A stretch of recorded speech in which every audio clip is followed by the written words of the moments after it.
Yeah, so I'm a mechanical engineer. I've completed my B from the Tamege College of Engineering, and I have been in the teaching field of from for past 4 years. So I'll be taking the physics part one, right? All the classical physics will be taken by me. So this is a third lecture for the first chapter of physics, 11th standard, units and measurements. Okay, so let's start our lecture.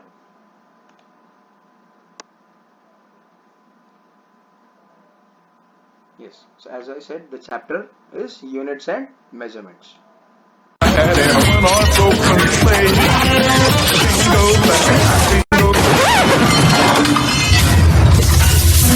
Come on.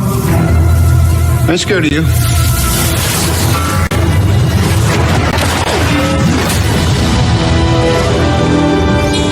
I'm the best. So I think we should begin. So before going to the further concepts, let's revise what we have studied in the first and second lecture. Okay. So what are units? Okay, let's just be very quick while revising the previous concepts. So units are single quantified standards used to compare measurements. Okay, हम लोगों ने ये last lecture में पढ़ा है and जिन जिन लोगों ने वो वीडियो अटेंड नहीं किया या लेक्चर अटेंड नहीं किया सॉरी उन लोगों ने वीडियो तो देखा रहेगा. We have our YouTube channel as well as हम लोगों ने वो वीडियोस क्लास के ऐप पे अपलोड किए थे. So I expect that you all have been gone through that videos. Okay, what is measurement?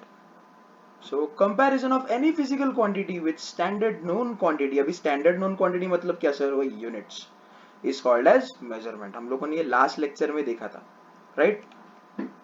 Why there is a need of measurements?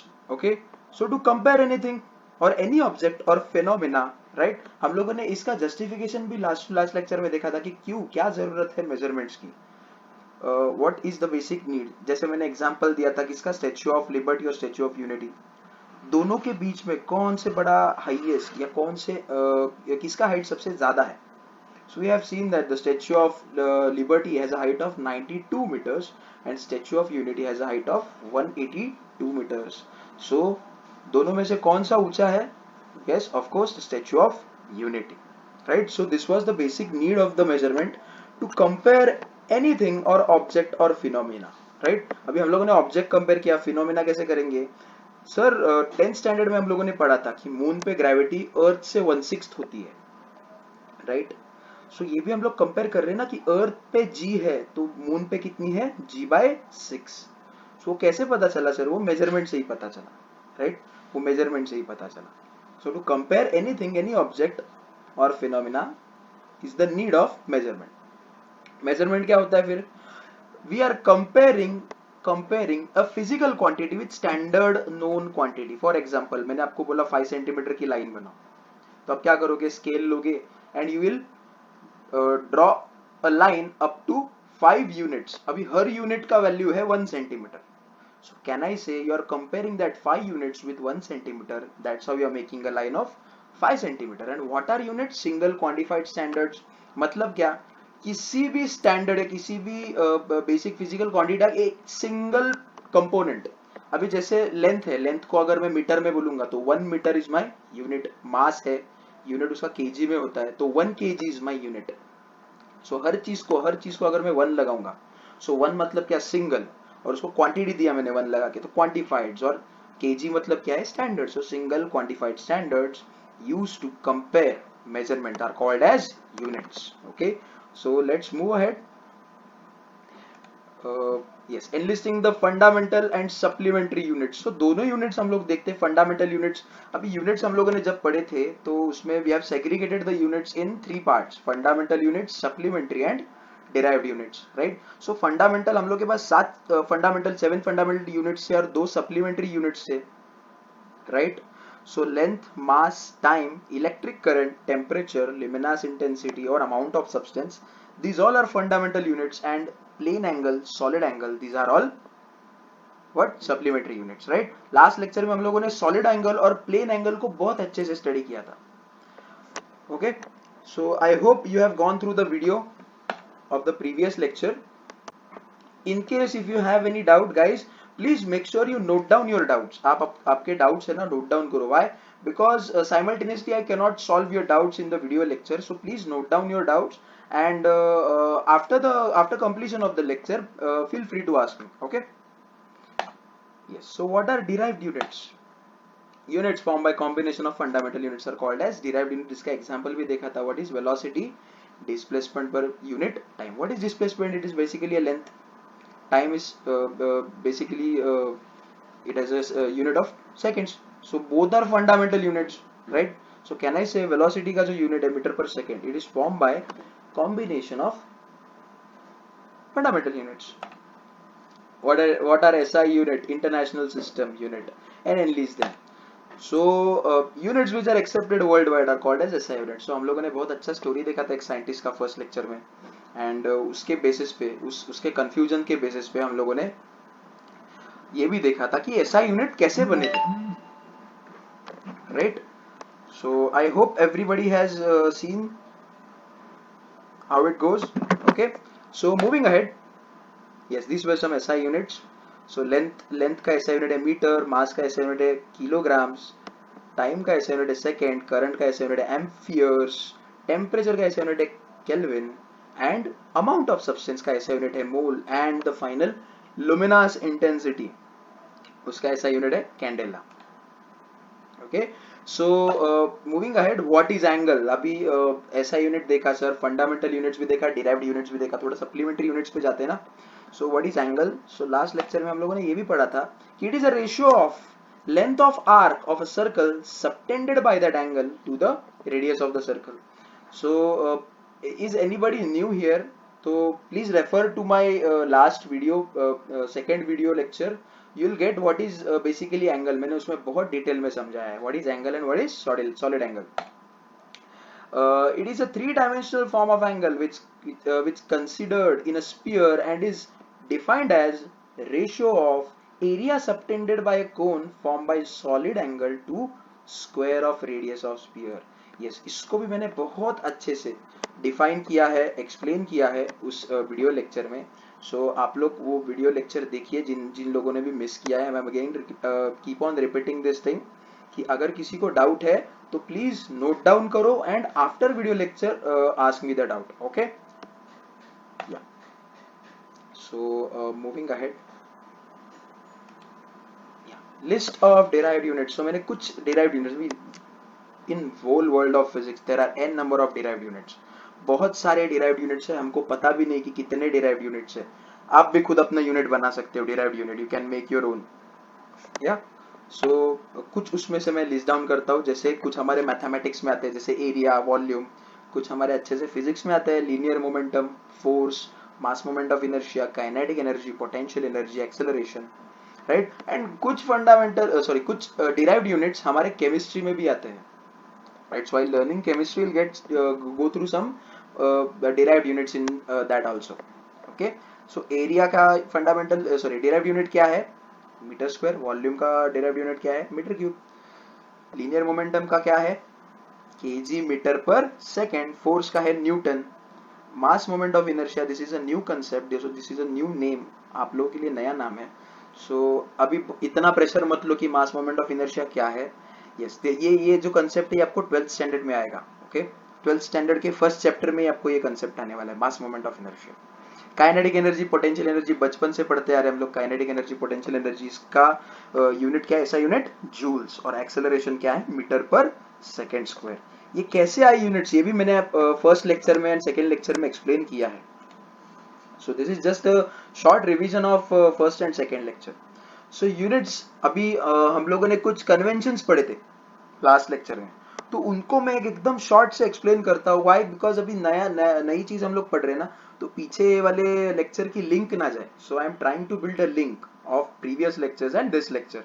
सो इस lecture में आप एकदम ऐसे कंफ्यूज ना हो जाओ कि भाई क्या चल रहा है.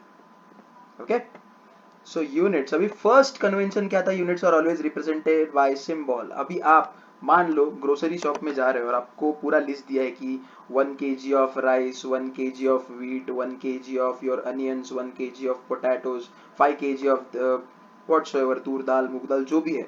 सो आप हर बार किलोग्राम नहीं लिखते ना, 1 kilogram, 2 kilogram, 3 kilogram, you always write a kg, right?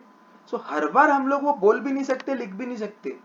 When you go in a grocery shop आप हर बार यही बोलते हो, give me 1 kg of onions, right? You don't speak that 1 kilogram of onions, right? So kg is the shortest form of that specified unit. So we say that units are always represented by symbols. So क्या होगा, फटाफट हम लोग उसको, हमारे पास जो idea वो convey कर सकते हैं.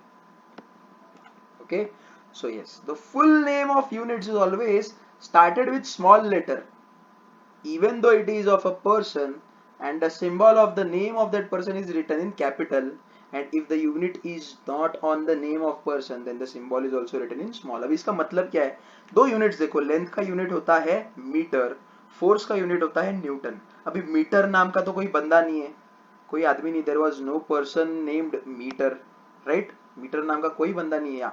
आप लोगों ने 3 इडियट्स में देखा रहेगा मिलीमीटर, सेंटीमीटर, बट ऐसे नाम का कोई साइंटिस्ट नहीं था, तो हम लोग वो स्मॉल में लिखते हैं, राइट? उसका अगर हम लोग वर्ड लिखेंगे तो उसका फर्स्ट लेटर भी स्मॉल रहेगा, एंड अगर उसको सिंबॉलिक फॉर्म में लिखना है देन उसका सिंबल भी स्मॉल में ही आएगा. But when you are writing newton, if you are writing the whole word newton, NEWTON, तो उसमें n जो रहेगा वो स्मॉल रहेगा. And if you are representing in symbolic form, अभी न्यूटन नाम था किसी का, सर आइजैक न्यूटन, जिसने force and laws of motion को इन्वेंट किया था.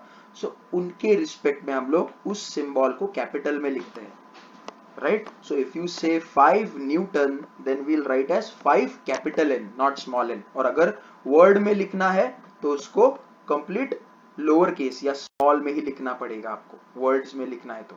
Okay, so this was second convention. Let's go to third convention. Units are never express in plurals. अभी आप बोल सकते हो क्या, 5 kgs ऑफ अनियंस, कितना अजीब लगेगा सुनने को, राइट? आप बोल सकते हो क्या 5 kgs, s लगाया मैंने, प्लूरल कर दिया उसको, बहुत अजीब लगेगा ना सुनने को.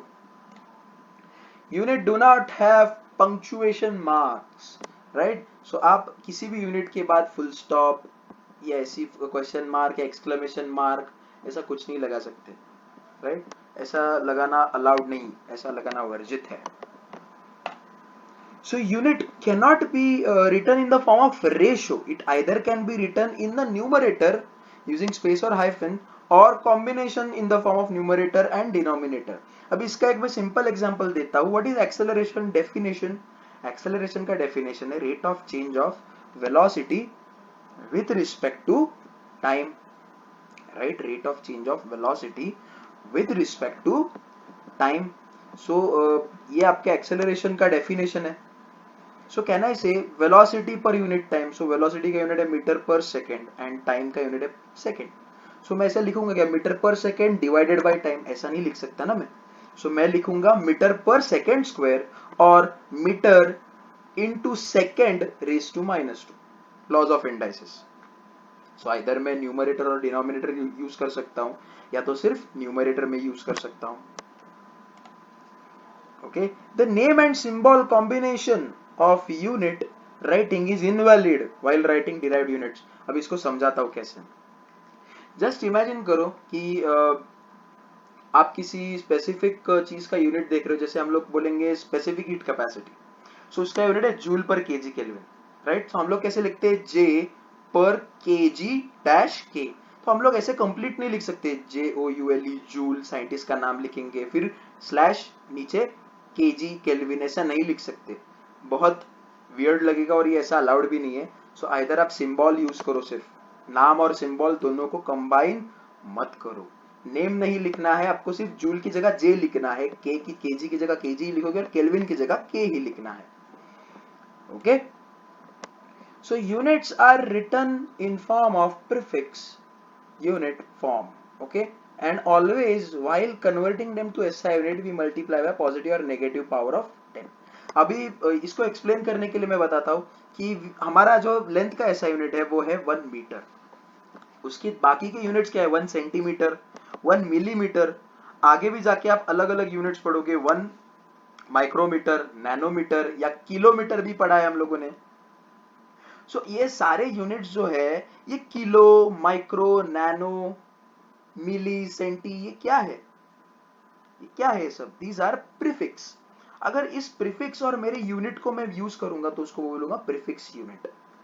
और अगर मेरे को 1 सेंटीमीटर को मीटर में कन्वर्ट करना है तो उसके लिए क्या यूनिट है, 10 to the power -2 metre. So 1 centimetre is 10⁻⁻² metre. So वही हो गया कि अगर मैंने मीटर को 10 के नेगेटिव पावर से मल्टीप्लाई किया तो मेरा ऐसा यूनिट बन गया, right.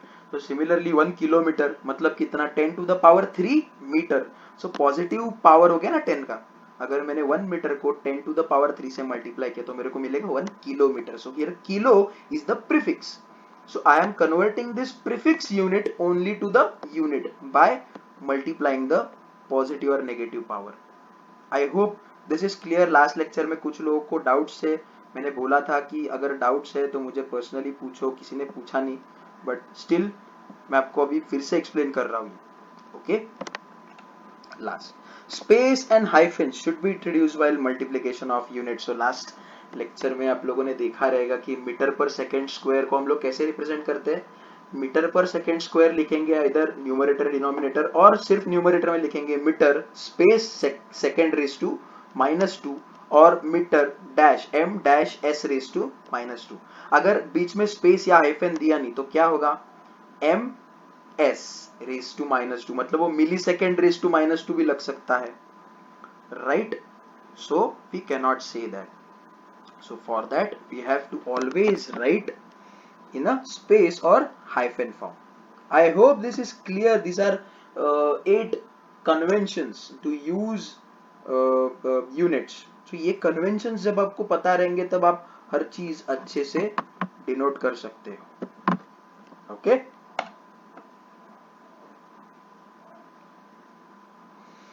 Yes, so last lecture में हम लोगों ने ये भी देखा था कि measurement of length. So length को मेजर करने के लिए हम लोगों ने क्या क्या यूज किया था, एक तो फुट स्केल है हमारे पास, नॉर्मल स्केल जो होती है आपके पास 15 सेंटीमीटर की, या 1 फुट की स्केल 300 mm की स्केल जो होती है वो यूज कर सकते हो। अगर छोटे मेजरमेंट्स करने तो उसके लिए हम लोग वर्नियर कैलिपर यूज कर सकते हैं। Vernier caliper is a device which gives a precise measurement of instruments. So मैं एक लेक्चर है ना vernier caliper, micrometer, screw gauge, ये कैसे यूज करते हैं, आपको कॉलेजेस में भी आपको जब चालू होंगे तो आपको यूज करना है vernier caliper, micrometer, screw gauge, okay, spherometer. So these are some devices which are these are some scientific devices which are used for measurement, right। और ये तो आप लोग सब लोगों ने यूज करेगा, मेजरिंग टेप, कहीं पे भी कैसे भी आप लोगों ने कारपेंटर या किसी मेटल फैब्रिकेटर के पास देखा रहेगा ये मेजरिंग टेप। वो लोग क्या करते हैं, मेजरिंग टेप से मेजरमेंट करते हैं। And when it comes to the huge measurement, if I say कि मैं एक माउंटेन पे खड़ा हूं और आप किसी और लंबे चौड़े दूसरे माउंटेन पे खड़े हो, तो what is the distance between you and me, how to calculate. So वो कैलकुलेट करने के लिए हमारे पास इतना बड़ा तो कोई मेजरिंग डिवाइस है नहीं, तो उसके लिए एक साइंटिस्ट आ गया है जिसका नाम था पैरालैक्स। तो उसने अपना मेथड दिया और नाम दिया पैरालैक्स मेथड, ओके। सो आज लास्ट लेक्चर में हम लोगों ने देखा था, आज के लेक्चर में हम लोग पैरालैक्स मेथड के एप्लीकेशंस देखेंगे, पैरालैक्स मेथड्स कहाँ कहाँ पे यूज होता है, कैसे यूज होता है, and will study further, okay. So parallax method, mathematical method used to measure huge or long distances, okay। so इस तरीके का कोई डायग्राम था हमारा, ये कोई नियर बाय स्टार था, and this was called as parallax angle and these were the position of earth, okay। so don't worry, आपको अगर समझा नहीं रहेगा तो I'll explain you today in this lecture, so don't worry at all।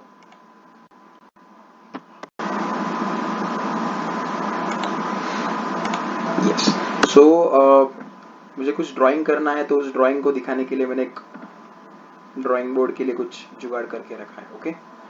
Yes, so application of parallax method. So सबसे पहले application number 1, measurement of distance from earth to star, okay. Measurement of distance from earth to star, अभी मैं अर्थ पे हूं और मेरे को किसी स्टार, लंबे स्टार का कोई डिस्टेंस मेजर करना है तो मैं क्या करूंगा, पैरालैक्स मेथड यूज करूंगा। सो कैसे यूज करूंगा, let's see. So yes, this method takes a huge amount of time. So मान लो कि जून का सीजन चल रहा है, अभी आप नेक्स्ट मंथ में जाओगे जून में। सो आपने जब जून में हो तो आपने सन के एक पोजीशन पे जब अर्थ आएगा तब आपने एक व्यू ले लिया टेलीस्कोप से, किसका, स्टार का, उसी स्टार का। अभी टेलीस्कोप गैलीलियो बाबा उन्होंने इन्वेंट किया है, राइट। सो उस टेलीस्कोप से बाद में आप एक साइड से मेजर किया, मान लो अभी 6 महीने हो गए, after 6 months earth is on the December position, अभी दूसरे डायमेट्रिकली ऑपोजिट पोजिशन में, तो आपने उधर से भी एक व्यू लिया, राइट। सो इन दोनों व्यूज के वजह से, इन दोनों व्यूज के वजह से एक अभी यहां पे ट्रायंगल बन गया, this is a triangle,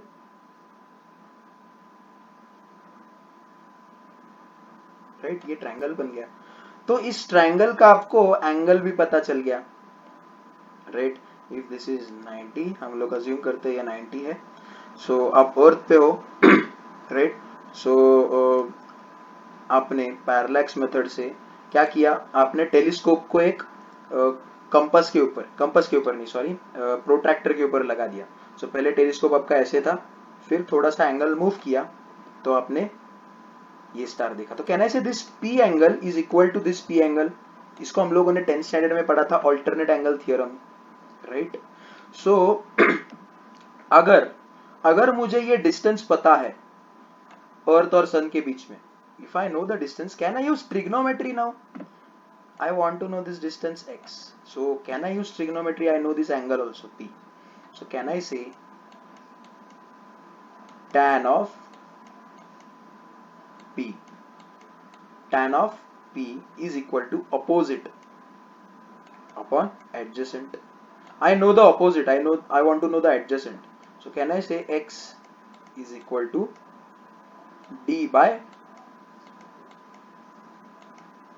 tan p. I know the angle as well as I know the distance of earth from sun. So ये ज्योमेट्री से can I calculate this x value, तो मेरे को ये मिलेगा कि सन से इस स्टार का डिस्टेंस क्या है। अभी आपको सन से स्टार का डिस्टेंस पता चल गया, अभी आपको अर्थ से स्टार का डिस्टेंस चाहिए, तो कैसे करोगे, सिंपल है, या तो फिर से ट्रिग्नोमेट्री लगाओ, या तो सबसे बड़े बाबा हमारे पाइथागोरस बाबा का आशीर्वाद है हमारे पे, सो पाइथागोरस थ्योरम यूज करो, right. So distance between earth and a star क्या होगा रे, under root x square plus t square. So can I get this length as well, so मेरे को अर्थ और उस स्टार के बीच का भी डिस्टेंस मिलेगा। सो इजंट इट इजी कि आप अर्थ पे बैठे बैठे किसी भी स्टार से आपका डिस्टेंस कैलकुलेट कर सकते हो without using any complex device, सिर्फ आपको एक टेलीस्कोप और आपको एक प्रोट्रैक्टर चाहिए, राइट। इजंट इट इजी, कर सकते हैं ना हम लोग, यस। सो आगे बढ़ेंगे हम लोग। सो आगे बढ़ते हैं, जस्ट वेट, ये स्क्रिबलिंग जो किया मुझे रब कर रहे, तो नहीं तो अच्छा नहीं लगेगा अगले स्लाइड में। सो यस, आई होप सबको समझा है, किसी को भी डाउट है तो नोट डाउन करो गाइस। अभी का आपका जो कंडीशन है, एनवायरमेंटल कंडीशन है हमारा, जो अभी पेंडेमिक चालू है, तो इसमें आपके मोस्ट ऑफ द सारे लेक्चर्स ऑनलाइन ही होंगे। सो ऑनलाइन लेक्चर में हम लोग बीच में किसी फैकल्टी को डिस्टर्ब नहीं कर सकते, राइट। सो नोट डाउन करो, अच्छे से डाउट्स आपके नोट डाउन करो and then further clear it. So moving ahead, so ये था first application, measurement of distance from earth to star. अभी हम लोगों ने अर्थ और स्टार से डिस्टेंस मेजर कर लिया, ओके, कुछ रफ करना बाकी रह गया। So moving to the second application measuring size of planet. अभी मान लो कि मैं अर्थ पे हूं, मेरे को मार्स का डायमीटर चाहिए, so using that how would I do it, कैसे कर सकता हूं मैं, कोई बताएगा? Obviously sir, parallax method. क्या पूछते हो आप भी, आपने ही सीखा और आप ही अभी क्वेश्चन पूछ रहे हो, तो यस, पैरालैक्स मेथड। सो इससे कैसे किसी भी प्लैनेट का डायमीटर मेजर कर सकते। सो जस्ट इमेजिन करो कि you are on the earth, okay, at E point. अभी आप प्लैनेट को देख रहे हो, सो आपका जो टेलीस्कोप है ना, टेलीस्कोप का जो आईपीस है, इसको एक क्रॉस पॉइंट रहता है, इसको क्रॉस पॉइंट बोलते हैं, ओके, टारगेट या क्रॉस पॉइंट बोलते हैं इसको, we call it as target और क्रॉस पॉइंट। सो मान लो कि ये प्लैनेट है, okay, this is a planet, आपको कुछ छोटे साइज में दिखेगा टेलीस्कोप से, तो आप इस क्रॉस पॉइंट को टेलीस्कोप से एक बार इधर लेके आओगे, राइट, ओके, एक बार इधर लेके आओगे और फिर थोड़ा सा टेलीस्कोप घुमाओगे एंगुलर पोजीशन में, तो मान लो आप यहां पे हो, तो इधर से आपने टेलीस्कोप को इधर घुमा दिया, okay, so you have trace some angle, right, आपने कुछ एंगल ट्रेस किया है, right, so this is that theta angle. So हमको बचपन में पढ़ाया गया था S is equal to are theta, S is equal to are theta. तो मान लो मैंने किसी स्टार का मैंने डिस्टेंस पता कर लिया अर्थ से, ओके, सो मेरे को अभी कुछ डिस्टेंस तो पता चल गया, ओके, इसमें यहाँ पे दिया है S, राइट, सो ये थीटा है मेरे पास यहाँ पे। सो ट्रिग्नोमेट्री यूज करके अगर ये डिस्टेंस पता है तो can I found out this x distance. So ये x डिस्टेंस क्या होएगा, I will just rub this,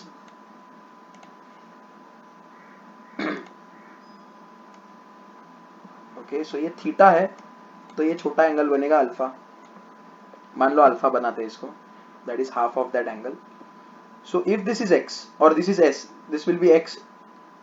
सो बचपन में ट्रिग्नोमेट्री सिखाया था सर। अभी ट्रायंगल देखो EAD, तो यहाँ पे ये 90 डिग्री है, हमको स्टार और अर्थ के बीच का परपेंडिकुलर डिस्टेंस पता है, पैरेलैक्स मेथड से ही ढूंढा था। तो ये x डिस्टेंस कैसे मिलेगा, फिर से मेरे को, अभी मेरे पास डिस्टेंस कौन सा है, ये वाला है, इसको मैं P बोलता हूँ। So I have adjacent side and I want hypotenuse, क्या यूज करूंगा, cos, so cos alpha is equal to क्या होता है, adjacent side upon hypotenuse.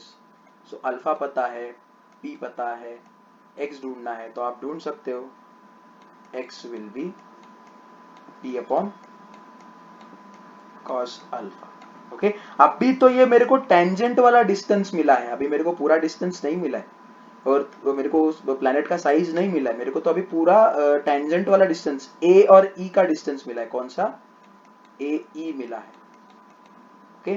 Further move करते हैं, आई होप अभी ये सबको ट्रिग्नोमेट्री बेसिक समझा रहेगा कि cos अल्फा है opposite side, sorry adjacent side upon hypotenuse, adjacent side upon hypotenuse.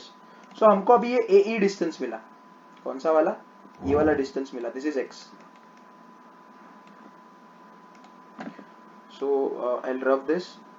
अभी हम लोगों ने बचपन में फॉर्मूला पढ़ा था S is equal to are theta. ये फॉर्मूला क्या कन्वे करता है कि मान लो कि there is an sector, okay, circle का एक सेक्टर है, मान लो पिज्जा का मैंने एक पीस लिया, अभी उस पिज्जा के पीस का सर्कमफरेंस का लेंथ है ना, वो होता है S, उसका रेडियस होता है R और ये होता है थीटा, ओके। सो यहाँ पे भी देखो उस पीस की तरह ही रिसेंबल करता है, सिर्फ यहाँ पे कर्वेचर जो है, कर्वेचर की जगह स्ट्रेट लाइन है, राइट। सो कर्वेचर इतना छोटा होता है वो कि that is as good as straight line. So इसको अगर मैं छोटा करते जाऊंगा, इतना छोटा, तो कहना ही से आपको कर्वेचर भी एक स्ट्रेट लाइन के जैसा ही दिखेगा, राइट, छोटा किया तो, बड़ा करूंगा तो ऑब्वियसली आपको कर्वेचर दिखेगा, बट जितना मैं छोटा छोटा करूंगा, अभी ये इतना बड़ा है, अभी मैं छोटा करता हूं,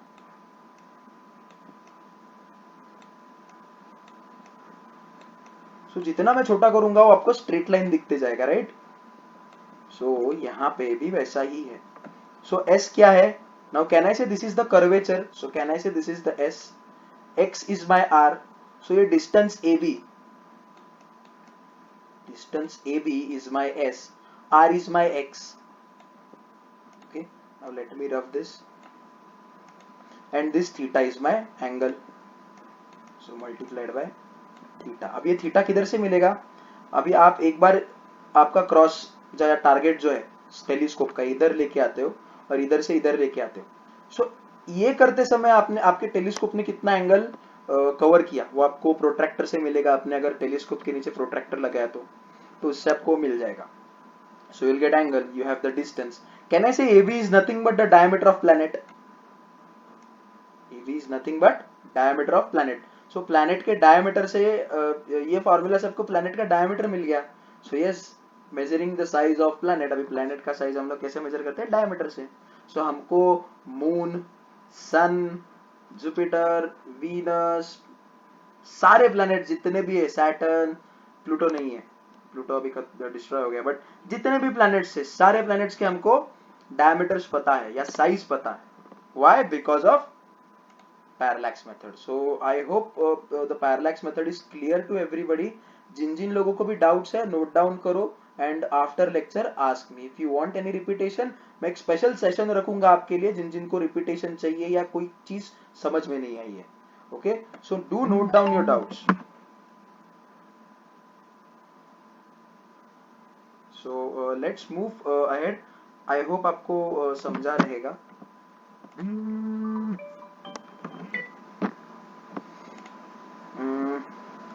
एप्लीकेशन ऑफ पैरालैक्स मेथड आगे बढ़ेंगे हम लोग.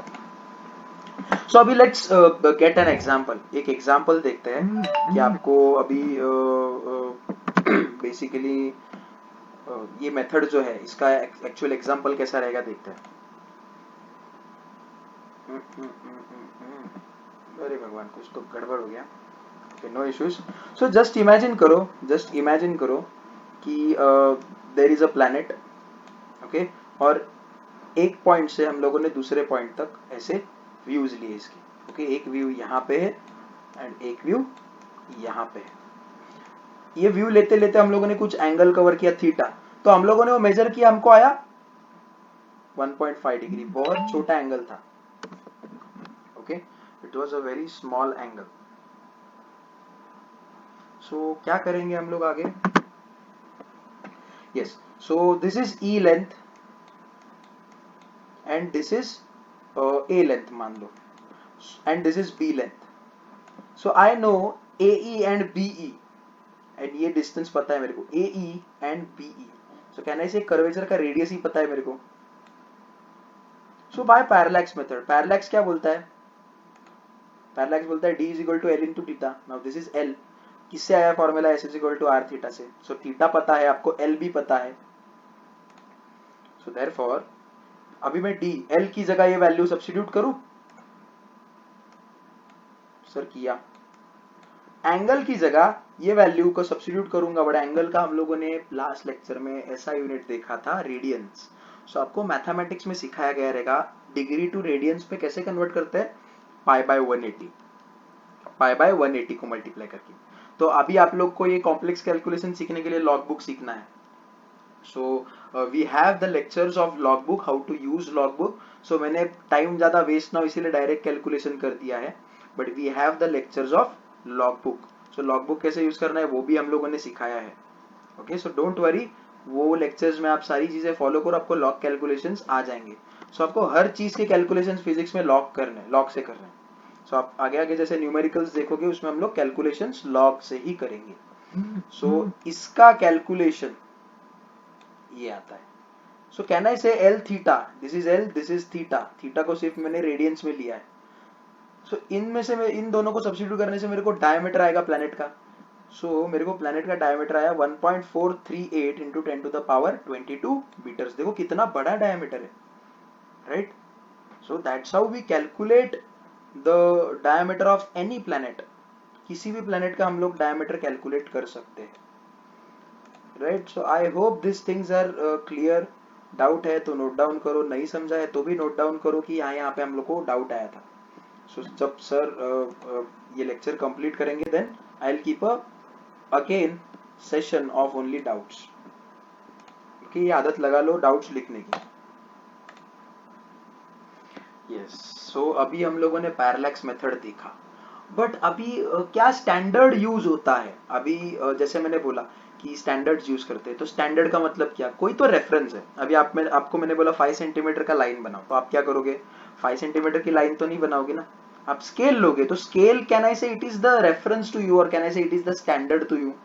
आप स्टैंडर्ड क्या लोगे? स्केल लोगे. आपने नटराज का स्केल लिया या फेबर कैसल का स्केल लिया या मैपेड का, जिसका भी स्केल लिया, सब में 1 सेंटीमीटर मतलब उतना ही थिकनेस होगी क्या? उतना ही लेंथ होगा? किसी में कुछ अलग होगा क्या? नहीं. So this are called as standards. अभी स्टैंडर्ड की कुछ प्रॉपर्टीज होती है। स्टैंडर्ड क्या रहना चाहिए? स्टैंडर्ड कॉमन रहना चाहिए हर जगह पे। Standard should be common at every place. Okay, then standard should be not changeable due to environment. So environment की वजह से चेंज नहीं होना चाहिए। This should be unaffected by the environment. So हमको स्टैंडर्ड ऐसे चाहिए जो हर जगह पे कॉमन है और this does not changes. Why? ऐसा क्यों? क्योंकि अगर चेंज नहीं होगा तो हमारे लिए आसान होएगा ना वो। So to measure the length we consider standard, okay, as light. So हम लोग जो लाइट रहता है ना, लाइट, उसको यूज करते हैं as a standard to measure length. अभी सबको पता है कि लाइट का स्पीड क्या होता है, 3 × 10⁸ मीटर पर सेकेंड। बट एक्यूरेटली बोला जाए तो ये स्पीड इतना होता है, 299792458 मीटर पर सेकेंड। अगर इसको ही हम लोग 10 के पावर्स में लिखेंगे तो ऐसे बनेगा 2.999379। सो इसको ही हम लोग अप्रोक्सीमेटली 3 लिखते हैं ना। सो कुछ इस तरीके से लाइन का स्पीड होता है। सो ये स्पीड का मतलब क्या है? मतलब लाइट जो है एक सेकेंड में, ओके, एक सेकेंड में 299792458 मीटर्स ट्रैवल करेगा एक सेकेंड में। इतना इसका स्पीड है। ओके, ये चीज का मतलब बता रहा हूं मैं अभी आपको। मीनिंग क्या? मीनिंग है पर सेकेंड, दिस मच डिस्टेंस पर सेकेंड, मतलब एक सेकेंड में 299792458 मीटर्स इतना कवर करेगा वो, राइट? यप। सो अभी आगे देखते हैं कि इसको स्टैंडर्ड कैसे यूज किया। When the light travels a distance of 1 meter, तो it requires 1.1/299792458 seconds, and this is used as an accurate standard to measure distance. अभी इसका मतलब समझाता हूँ। अभी कैन आई से एक सेकेंड में लाइट ने 299792458 इतना मीटर्स का डिस्टेंस कवर किया। सो फॉर 1 मीटर कवरिंग मेरे को कितना कितना टाइम लगेगा? I name is that X. अभी इसको मैं क्रॉस मल्टीप्लाई करता हूं। कैसे होगा cross multiply? This into this is equal to this into this, right? Cross multiply करेंगे ना हम लोग। सो मेरे को 1 मीटर की वैल्यू चाहिए थी। सो ये इधर आके डिवाइड होएगा, इधर आके x की वैल्यू चाहिए थी, sorry, I want this x value. So ये इधर आके अभी देखो मल्टीप्लिकेशन कैसे होगा। 1 multiplied by 1 is equal to x multiplied by 299792458। अभी मेरे को x चाहिए ना, x is the time required for 1 metre. So मैं इसको यहां से डिवाइड करूंगा नीचे। सो can I say x will be 1 divided by 299792458 seconds, right? So ये कैसे आया 1 मीटर? तो मैंने आपको ये समझाया कि 1 सेकेंड में अगर ये इतना डिस्टेंस ट्रेवल करता है तो 1 मीटर में कितना करेगा, उसको x नाम दिया, क्रॉस मल्टीप्लाई किया। So this multiplied by this multiplied by this, equate किया और x का वैल्यू फाइंड आउट किया, इसको यहाँ पे डिवाइड कर दिया। So this is how we get the standard, okay, standard to measure length. So light अगर आपको स्टैंडर्ड चाहिए तो यू कैन से कि अगर लाइट ने डिस्टेंस 1 मीटर ट्रेवल किया है then time taken is 1/299792458 seconds. So ये स्टैंडर्ड अभी किधर काम आएगा? ये अभी आप कोई भी अगर डिवाइस बनाए हो, for example you have invented a device to measure a length from one state to another state. मान लो आपने कोई बहुत बड़ा इन्वेंशन किया, तो वो स्टैंडर्डाइज है या नहीं, वो कैसे समझेंगे? तो हम लोग वो देखेंगे कि इत्थू से सेकेंड में ये कितना सेकेंड, एकदम बहुत छोटा सेकेंड है ये, इतने सेकेंड में लाइट कितना डिस्टेंस ट्रेवल किया? 1 मीटर। और उसी इसमें उस डिस्टेंस को हम लोग कंपेयर करेंगे किससे? हमारे इन्वेंशन वाले डिवाइस वाले मेजरमेंट से। अगर दोनों के मेजरमेंट सेम आए then we can say your device is perfect. Right. So standard क्यों यूज है यहाँ पे, इस चीज के लिए। सो आई होप आपको ये भी समझा रहेगा। I am trying to possible use the simplest language. Still, if anybody has a doubt, please make sure you write down.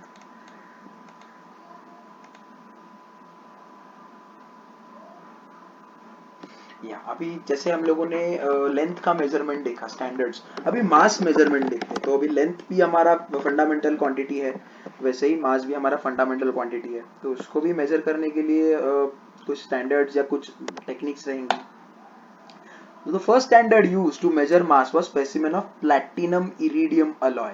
अभी प्लैटिनम इरिडियम अलॉय यूज करते थे सबसे पहले हम लोग। उसका एक 1 kg का सैंपल बनाया था लैबोरेटरी में, एंड उसको रखा है international bureau of weight and measurements में, एक डिश में स्पेसिफिन में रखा है।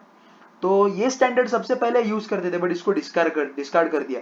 पूरी दुनिया ने इसको डिस्कार्ड कर दिया, बोला हम लोग को ऐसा स्टैंडर्ड नहीं यूज करना है। वाई? सबसे पहले तो ये इरिडियम जो है ये थोड़ा सा रेडियो एक्टिव मटेरियल है। सेकेंड थिंग, अभी आप मटेरियल को हैंडल करते हो, फॉर एग्जांपल मैंने आपको दिया proper exact 1 kg of mud दिया, एक मिट्टी दिया 1 kg, और आप अभी उसको इधर से लेके उधर लेके जा रहे हो, तो थोड़ा मिट्टी नीचे गिरेगा ना, गिरने के चांस है। सो वो एक्यूरेटली 1 kg रहेगा क्या? नहीं। वैसे ही ये इस इरिडियम, प्लैटिनम इरिडियम अलॉय को अगर आपको मूव करना है एक जगह से दूसरी जगह, तो उसमें कुछ लॉसेस होंगे, कुछ एनवायरनमेंट के वजह से मेजरमेंट में डस्ट वगैरह आ सकता है। सो डस्ट से भी वेट बढ़ने के चांसेस हो सकते हैं। सो हम लोग को वो रिस्क नहीं चाहिए था। सो फॉर दैट पर्पस हम लोगों ने हमारा स्टैंडर्ड ही चेंज कर दिया। So due to inability to handle the material and due to external environment condition, platinum iridium alloy is not suitable for measurement of mass. So क्या यूज किया फिर हम लोगों ने? सोचा यार मॉडर्न फिजिक्स है, एम्पियर बाबा ने करंट डेवलप किया है, तो हम लोग करंट यूज करेंगे। So here current is used as a standard to measure mass, as we have seen the magnetic effect of electric current. So बचपन में सब लोगों ने देखा रहेगा magnetic effect of electric current. तो किसी कॉइल से आपने करंट पास किया तो वो मैग्नेट बन जाता है, right. So can I say कि मैग्नेट के पास भी एक फोर्स ऑफ अट्रैक्शन होता है, पुल होता है टुवर्ड्स मैग्नेटिक मटेरियल्स। सो इसी बेसिस पे हम लोगों ने एक डिवाइस बनाया जिसमें नीचे मैग्नेट होता है, ओके, मैग्नेट नहीं, इलेक्ट्रोमैग्नेट होता है, और उस इलेक्ट्रोमैग्नेट में हम लोग कुछ करंट भेजते हैं, और उस इलेक्ट्रोमैग्नेट के ऊपर एक डिश होती है। सो उस डिश के ऊपर हम लोग जितना मास डालेंगे, उस डिश के ऊपर हम लोग जितना मास डालेंगे, ओके, उसके ऑपोजिट में काउंटर डिश होगी, उस काउंटर डिश के नीचे भी एक इलेक्ट्रोमैग्नेट होगा। अगर मैं उस इलेक्ट्रोमैग्नेट को पुल करूंगा, और ऐसे पुल करूंगा कि वो 1 kg और ये वाला डिश का फोर्स बैलेंस हो जाए, सो अगर दोनों बैलेंस हो गए तो मैं बोल सकता हूं ना, यस दिस इज 1 kg। सो मैं उस इलेक्ट्रोमैग्नेट में कितना करंट सप्लाई कर रहा हूं, right. The force is dependent on how much amount of current I am supplying. So आपको अगर मैं इजी वे में, डायग्रामेटिक वे में दिखाऊं, तो मान लो ये एक बैलेंस है, ओके, ये यहाँ पे पिवोटेड है, and there is another balance, okay. यहाँ पे आपका इलेक्ट्रोमैग्नेट, यहाँ पे आपका मैग्नेट है और यहाँ पे आपका इलेक्ट्रोमैग्नेट है। ये इलेक्ट्रोमैग्नेट को हम लोगों ने सप्लाई दिया है, ओके, इससे करंट फ्लो होता है। सो यहाँ पे मैंने 1 kg ऑफ मटेरियल रखा, राइट। सो ये इलेक्ट्रोमैग्नेट में मेरे को कितना करंट पास करना पड़ेगा कि ये पुल हो जाए नीचे, कि ऐसे पुल हो जाए कि ये दोनों एक ही बैलेंस पे आए, एक ही लेवल पे आए। सो जब एक लेवल पे आएंगे तो कहने से कि ये 1 kg का जितना फोर्स है, ओके, वेट है जितना, उतना ही फोर्स यहाँ पे है। सो can I say that force is controlled by using current. So current हमारा स्टैंडर्ड बन गया। क्यों? क्योंकि अभी वो चेंज नहीं होगा ना, एक्सटर्नल कंडीशन के लिए वो चेंज हो सकता है। सो हमको स्टैंडर्ड ऐसा चाहिए कि जो कभी चेंज ही नहीं होगा, राइट। सो उसके लिए हम लोगों ने करंट यूज किया। I hope this is clear to everybody. So for small mass, अभी बड़े मास के लिए तो हो गया सर, छोटे मास के लिए क्या करेंगे?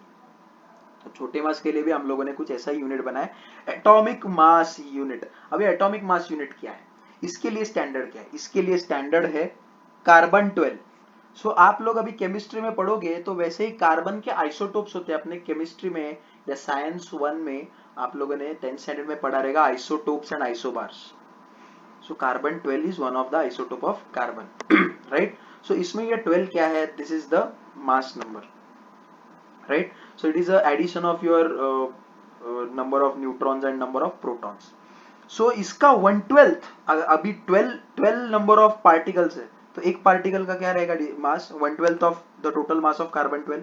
सो कार्बन 12 का 1/12 मास लिया, so then that is equal to 1.660540 into 10 to the power minus 27 kg. So इसको अभी हम लोग स्टैंडर्ड लेंगे. अभी आप लोग को सवाल आया रहेगा, यार इसको क्यों स्टैंडर्ड लिया, करंट को क्यों नहीं ले सकते. तो यस, छोटे मास के लिए करंट को नहीं ले सकते क्योंकि करंट का कुछ अनस्टेबिलिटी का प्रॉब्लम है. मतलब प्रॉब्लम क्या है कि आप बहुत छोटे अमाउंट में करंट उसको या माइक्रो अमाउंट में करंट भेजोगे ना, तो उतना वो फोर्स डेवलप नहीं कर पाएगा इलेक्ट्रोमैग्नेट. सो उसके लिए हम लोगों ने एक ऐसा चीज ढूंढा जो अबंडेंट है. You know your human body is also made up of carbon 12. तो दुनिया में जितनी भी चीजें जिन जिन में कार्बन है वो सारे कार्बन 12 से. सो आपको ये स्टैंडर्ड हर जगह मिलेगा, अबंडेंट है. सो इसीलिए छोटे एटम या छोटे माइक्रो मासेस के लिए हम लोगों ने कार्बन 12 को स्टैंडर्ड कंसीडर किया और इसको नाम दिया 1/12 of carbon mass is 1.660540 to 10 to the power minus 27 kg and this is called as 1 atomic unit. So इसको 1 AMU बोलते हैं. Okay. So let's move ahead. Yes, so आप लोगों ने अभी इलेक्ट्रोमैग्नेट का एक्सपेरिमेंट देखो कि इलेक्ट्रोमैग्नेट कैसे किसी मेटल ऑब्जेक्ट को लेविटेट करते देखता है. अभी पूरा देखो, फिर से देखो कि now the metal is levitating due to magnetic field. The coil is of copper and current is pass through the copper coil. So field generate हुआ. अभी इसमें ये जो हीटिंग हो रहा है, this is called as heating.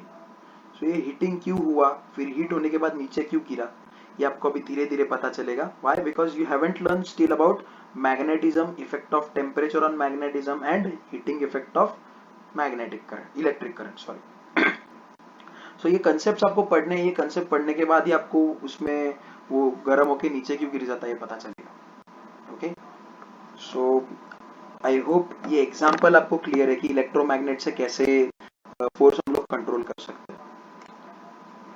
So measurement of time. अभी time को हमको मेजर करना है, टाइम को हमको मेजर करना है. सो इसके लिए क्या स्टैंडर्ड है. तो टाइम को हम लोग मेजर करने के लिए हमारा जो पूरा डे, जिसको सोलर डे बोलते हैं, ओके, सोलर डे, उसको कंसिडर करते हैं. So solar day consist of 24 hours. Solar day consist of 24 hours and 1 hour. In that 1 hour consists of 60 minutes and in that 1 minute consists of 60 seconds. So अगर ये 24 घंटे को मेरे को 60 seconds में लाना है, so क्या कैलकुलेशन करना पड़ेगा. कैन आई से total number of seconds in a day is 24 into 60 into 60. अगर कैलकुलेशन करने जाओगे तो ये आएगा 86,400 seconds. So एक दिन में 86,400 seconds होते हैं. So just imagine if you are wasting time of one whole day, you are wasting 86,400 seconds. उससे अच्छा तो आप वीडियो लेक्चर देख लेते और कुछ पढ़ लेते. So 1 second is defined as, अभी फिर से यहाँ पे वही किया, if 1 solar day is equal to 86,400 seconds, right? So अगर मैं बोलूंगा 1 सेकेंड, 1 सेकेंड, तो कितना सोलर डे रहेगा. मैं x बोलता हूं, फिर से क्रॉस मल्टीप्लाई करेंगे हम लोग. तो क्या बनेगा ये 1 into 1 1 ही बनेगा. 1 into 1 is equal to 1 and x into 86400. So ये x क्या बनेगा, 1 into 1 divided by 86400, right? So can I say अगर 1 solar day is made up of 86400 second, then 1 second is made up of 1 by 86400 solar day. okay, SD लिखता हूं मैं इसको. So मैंने 1 second को ऐसे डिफाइन किया. बट अभी जैसे मैंने 1 सेकेंड को ऐसे डिफाइन किया तो कुछ लोगों को क्वेश्चन आया रहेगा कि सर ठीक है आपने डिफाइन किया, बट अभी ये अर्थ का स्पीड कभी कम होता है कभी बढ़ जाता है। यस, किसी को पता नहीं है तो अर्थ अपना स्पीड या रोटेशन जो होता है वो कम करता है या बढ़ा देता है, राइट। सो समझते हैं कि क्या होता है ये। सो ये स्टैंडर्ड क्यों नहीं कंसिडर कर सकते, ये भी समझते हैं। Okay, just imagine this is a sun and this is the elliptical path of earth. So earth जब दूर रहता है ना तब अपना वेलोसिटी कम करता है, एंड जब पास में रहता है तो अपना वेलोसिटी बढ़ाता है। ये आपको मैं एक्सप्लेन तभी करूंगा जब मैं ग्रेविटेशन पढ़ाऊंगा आपको। अभी के लिए दिमाग में रखो कि when earth is far from sun it has low speed. So इसीलिए बोलते हैं कि cold days are lengthy in time and summer hot days are in short period time. तो ये स्पीड कम करने की वजह से कहना से अब ये 24 घंटे का दिन नहीं बन सकता। इससे अभी ये लो हो गया, स्पीड कम हो गया तो 24 घंटे से ज्यादा बनेगा, एंड यहाँ पे हॉट हो गया, स्पीड फास्ट हो गया तो 24 घंटे से कम होएगा ना, राइट। सो ये कुछ इस तरीके से होएगा। सो ये मैं कंसिडर कर ही नहीं सकता क्योंकि 24 घंटे है ही नहीं, टाइम ही कितना मेरे को पता नहीं। सो अभी उसके लिए साइंटिस्ट लोगों ने सोचा यार कि बस ये तो नहीं कंसिडर कर सकते, तो आगे क्या कंसिडर करेंगे फिर। तो आगे but due to observation of fasting up and slowing down of earth due to revolution around sun 1/86400 solar day was not constant। तो ये चीज कांस्टेंट ही नहीं थी, ये चेंज हो रही थी। so to sorry, so to get more precise, guys please note down your videos।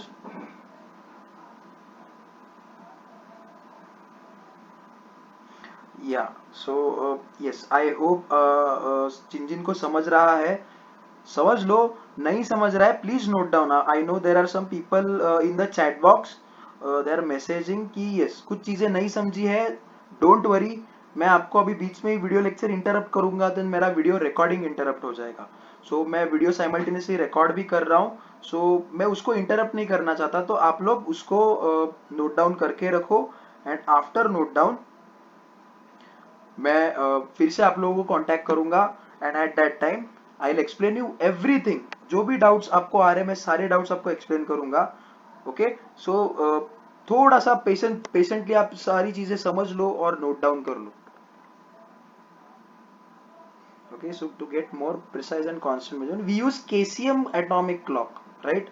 KCM atomic clock use करते हैं और हम लोगों ने इसको स्टैंडर्ड पकड़ा भी। केसीएम एटॉमिक क्लॉक क्या रहता है, ठीक है, बहुत कॉम्प्लेक्स डिवाइस रहता है। अब अभी के लिए यही जान लो कि एक क्लॉक रहता है, ओके, एंड इस क्लॉक में ये एनर्जी स्टेट चेंज करता है, ओके, और ये एनर्जी स्टेट क्या करता है, 1 सेकेंड में ये वाइब्रेट होता है। केसीएम क्लॉक में केसीएम मटेरियल जो रहता है, ये एलिमेंट रहता है, दिस वाइब्रेट्स, ओके, ये वाइब्रेट होता है 1 सेकेंड में कितनी बार, इतनी बार 9192631770 टाइम्स। सो ये इतनी बार वाइब्रेट होता है, राइट। सो ये 2 हाइपर स्टेट्स बोलते हैं। अभी इसको समझना है ना आपको, तो इसके लिए आपको सेमीकंडक्टर्स समझना पड़ेगा जो आपके फिजिक्स 2 में है। सो अभी के लिए याद रखो कि 1 second is what, vibration of caesium atoms, how many times, 919236317770 times. Okay, so अभी के लिए याद रखो this is a standard.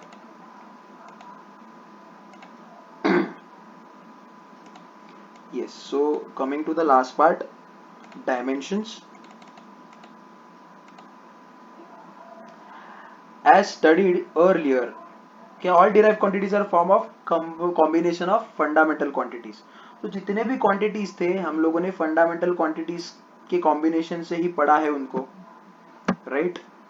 so हमको उनको और डिटेल में स्टडी करना है। So here to show clear picture of dependency of derived quantities on fundamental. अभी हमको अच्छे से देखना है कि बेसिकली डिराइव्ड क्वांटिटीज फंडामेंटल पे कैसे डिपेंड है। तो उसके लिए हम लोगों ने एक फंडा इंट्रोड्यूस किया, dimensions. Okay, dimensions. So for the ease of analysis में यहाँ पे लेंथ को L बोलूंगा, मास को M बोलूंगा, टाइम को, सॉरी यहाँ पे कैपिटल T होना चाहिए, it's a printing mistake, capital T लिखूंगा, और करंट को I बोलूंगा, ल्यूमिनस इंटेंसिटी को C बोलूंगा। ओके, सो ये मेरे ईज के लिए। Okay, we are at the last part guys, don't worry, आपको जो भी डाउट्स है मैं इन दी एंड फिर से एक्सप्लेन करूंगा। कुछ लोगों को पैरेलैक्स मेथड में डाउट है, कुछ लोगों को एप्लीकेशन 2 नहीं समझा। Okay, so I can get it, so don't worry, मैं आपको एक्सप्लेन करूंगा। ओके, देयर इज समवन जिज्ञासा Naik, I am not able to hear you, not understood application 2, not understood parallax method. Okay, don't worry, video lecture मैं बना रहा हूँ, the video is been recorded, so in case if you are not getting some concepts, मैं वो video भी share करूंगा। फिर भी आपको डाउट्स है, देन आई एम अवेलेबल, आप मेरे को क्वेश्चंस पूछ सकते हो, या आपके डाउट्स जो भी है पूछ सकते हो। सो डायमेंशन का डेफिनेशन क्या है? Dimensions are any dimensions of any physical quantities are the power to which concerned fundamental quantities are raised in order to obtain the unit of physical quantity। अभी इसका मतलब क्या है? Sir, what is the meaning of this? Dimension of any physical quantities are the power to which concerned fundamental quantities are raised in order to obtain the unit of physical quantities। का मतलब समझते हैं। So इसका मतलब जो है, इसका मतलब आपको नेक्स्ट स्लाइड में दिखेगा। So अभी एग्जांपल्स के लिए, so let's take an example of acceleration। what is acceleration? velocity per unit time, जिसका यूनिट है मीटर पर सेकेंड, और वेलोसिटी क्या है? Displacement per unit time. So displacement क्या है? It's a length. सो इसके डायमेंशन देखो, अभी हर बार हम लोग 3 स्टैंडर्ड डायमेंशन लेंगे, लेंथ, मास, टाइम। सो इसमें एक ही बार लेंथ है, राइट, एक ही बार लेंथ है। सो यहाँ पे मैं L⁻⁴, M⁻�0 एंड T⁻�0। अभी डिस्प्लेसमेंट में टाइम और मास नहीं आता, डिस्प्लेसमेंट में टाइम और मास नहीं आता, तो हम लोग क्या करेंगे? हम लोग उसके लिए मास को 0, टाइम को 0 करेंगे। So basically what are dimension? Dimension of any given quantity are the powers, okay, powers, see the powers raised to the fundamental quantity in order to get dimension or in order to get the unit of that quantity। अभी displacement का unit तो क्या है? एक ही है, यहाँ पे L1 है तो मीटर बनेगा।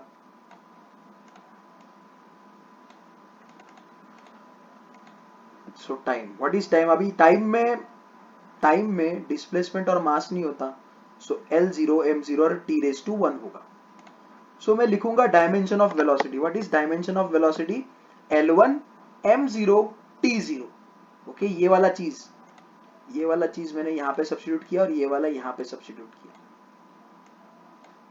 ओके, सो आई होप आपको समझा रहेगा कि डिस्प्लेसमेंट में L1 है, M0 है और T0 क्यों है, और टाइम में L0 है, M0 है और T1 क्यों है, क्योंकि टाइम इज T, बाकी क्वांटिटीज नहीं है उसमें, लेंथ और मास। तो L को मैंने पावर 0 दिया, M को भी पावर 0 दिया। डिस्प्लेसमेंट में इट हैज ओनली लेंथ, तो लेंथ को पावर 1 दिया, मास और टाइम को पावर 0 दिया। अभी दोनों को मैं डिवाइड करूंगा, ये दोनों चीजों को मैंने अगर डिवाइड किया, इसको एंड इसको अगर मैंने डिवाइड किया, यहाँ पे पुटअप किया, सो आफ्टर डिवीजन क्या मिलेगा? अभी मेरे को यहाँ पे लॉज ऑफ इंडाइसेस यूज करने, तो अगर सेम क्वांटिटीज है, ओके, तो उनके सिर्फ डिवीजन में पावर्स सब्ट्रैक्ट होते एंड मल्टीप्लिकेशन में पावर्स ऐड होते हैं। ये हमको 10th स्टैंडर्ड में पढ़ाया गया था कि पावर्स सब्ट्रैक्ट होते हैं डिवीजन में एंड पावर्स ऐड होते हैं मल्टीप्लिकेशन में। तो यहाँ पे इन द न्यूमरेटर यहाँ पे हमारे पास displacement is L1, M0, T0 and denominator में टाइम है L0, M0, T⁻⁴, right. So ये क्या बनेगा? L⁻⁴ - 0। अभी सिर्फ इन दोनों को मैंने कंसीडर किया, सो लॉज ऑफ इंडाइसेस लगाऊंगा तो 1 - 0। फिर M पे आऊंगा तो M⁻⁴ - 0 एंड T पे आऊंगा तो T⁻⁴ - 1। ये T +1 जो है वो ऊपर जाके -1 बनेगा।